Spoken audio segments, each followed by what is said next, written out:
Naimi mbondudze kuti sei foni yenyu ichigara iri paflight mode. Flight mode? Tasai handine zvimakatoisa paflight mode. Flight mode iyi? Nekandege?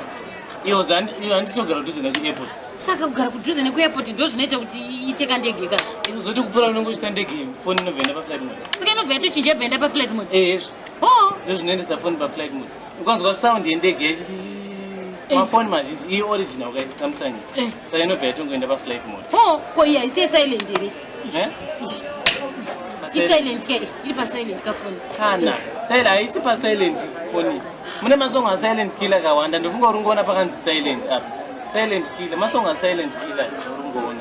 Haisi pa silent. Handise pa foni pa silent. Kana pa vibration ishi iri pa futi pa vibration ishi tasai zvese zvakangoiswa pa foni pa. Aiwa kana nditadze kubvunza kai nini kana ndaona zvinhu zvisiri kuita. Unozoti vibration ke. Zvinhu zvese unozoti pamba panapa zvinhu zvinovibrate nekuda kwemusaka. Ipinda mumba muterere fridge izvo. Iri kuti nekuda kwekutaurisa ka zvinhu zvese zvichivibrate.